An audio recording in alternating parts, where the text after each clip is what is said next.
Hi everyone, I'm Susan Mulvihill, and this time I'm in my little greenhouse. You know, all of these plants are just dying to go out into the garden, but the weather is still a little iffy, even though we're having an amazing warm-up this week. Now, in last week's column and video, I talked to you about container gardening. And in the video, I showed you photos of all different kinds of plants that look stunning in containers. Now, even though it's a little bit early, this week what I'm going to do is plant some of my front porch planters. And that's because it's a sheltered area, and so they should be fine out there.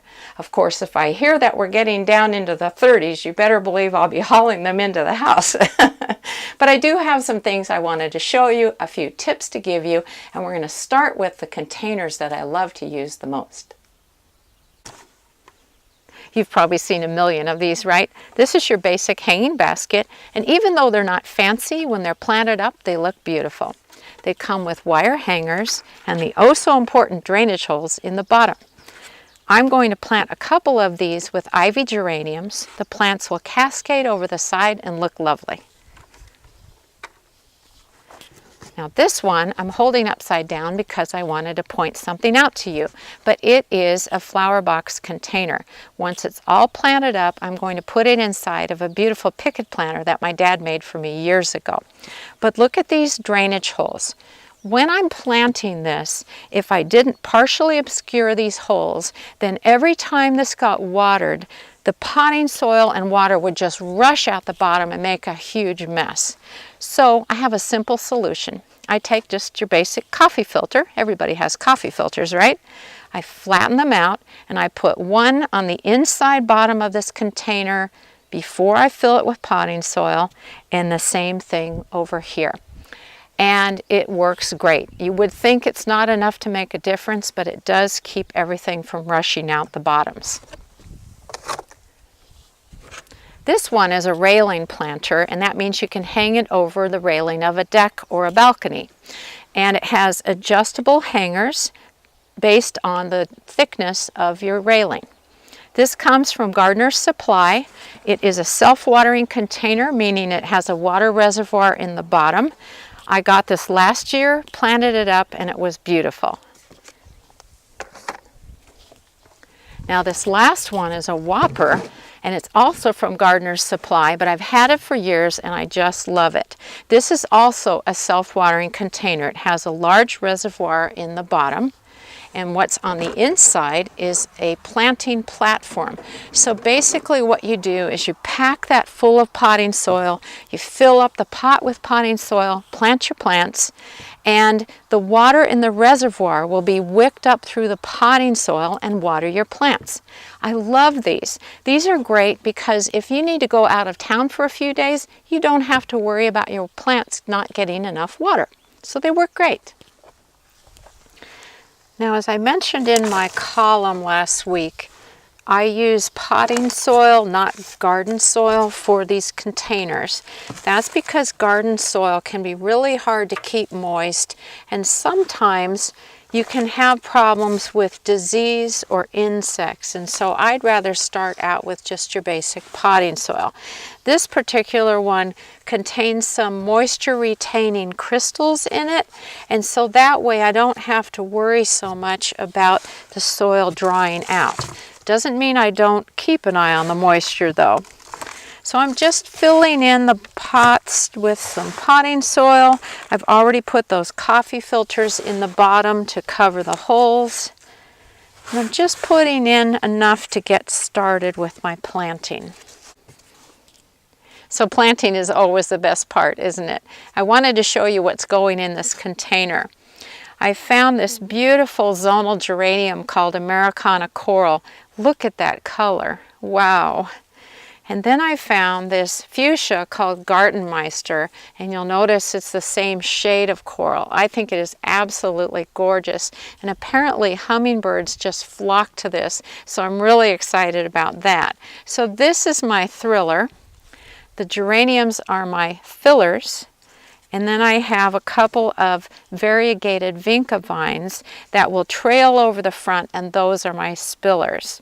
These guys you can trim as needed if they get too long, so don't worry about that. So let's see about getting these in this container. The first thing I'm going to do is take the plant tag out of the pot, and I'm setting it aside for later. I'll tell you what I'm going to do with it in a moment. And then I look to see what's the best front side of the plant that everybody's going to see, and I'm calling this the front of the container. And then I'm going to put it in the front corner, and the top of the soil should be about an inch, maybe half an inch down from the lip of the container. You don't want the water and potting soil to wash over the edge every time you water it. And then I'm just packing potting soil around the plant. You don't want any air pockets, so I'm pressing the soil in around, and just filling in around it with the potting soil. So the middle plant is this lovely fuchsia. Again, I'm going to gently take it out of the pot. I've set aside the label. Looks absolutely gorgeous. This one, let's see, I'd say this is the front. So I'm picking the center of my container. Same thing, I'm putting it down about half an inch to an inch below the lip of the pot. And I'm packing in some potting soil around it. Just enough to hold it in place. We'll fill it in the rest of the way in a moment. And then here's the last one. Now I'm putting in a little bit more soil so that I can really fill in around the plants, especially at the front corner of the pot. But I'm leaving a spot for my trailing plants. I just keep squeezing the pot until it comes out. Okay, and you can see how that's the front. And I'm going to put that in here.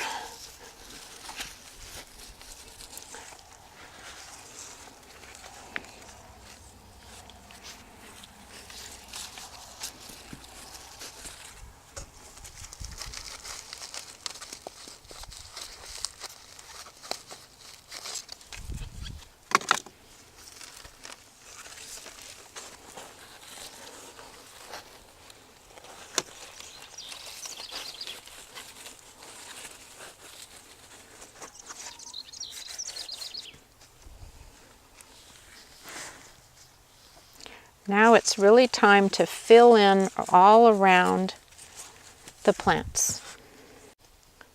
So now you get an idea of how this container is coming together, and you'll see it better when it's in the picket planter.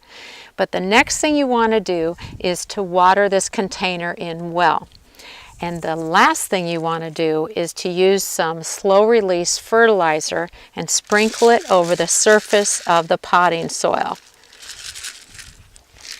Every time you water this, the plants are going to get fertilized, just lightly, but it really makes a huge difference. And what I like to do is I put more of this on in about 6 weeks, and that way it continues the bloom through the season. I'm just getting ready to plant my hanging baskets, and I wanted to point out a couple things to you. First of all, I am growing ivy geraniums. You'll notice they're a coral color, so I am going with a coral theme for our front porch. Now, when you take your plants out of the pots, if you see a lot of thick circling roots, which this one looks really good, but just tease them apart a little bit. Pull them apart gently so that they will grow the best they possibly can. And then for a hanging basket, since I know I want the plants to go over the edge, I'll plant them on a bit of an angle, just kind of getting them started in the right direction. And then I'll fill in the soil accordingly.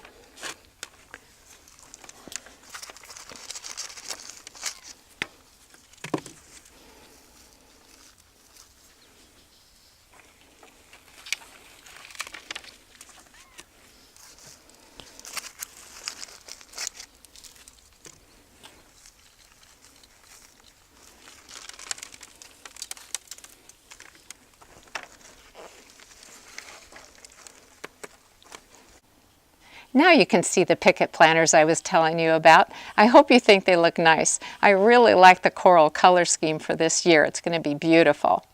I wish I could plant my deck containers, but they're going to be more out in the open, so I really need to be patient for another week or two. Now next week's topic is going to be planting a postage stamp garden, so I'll see you then.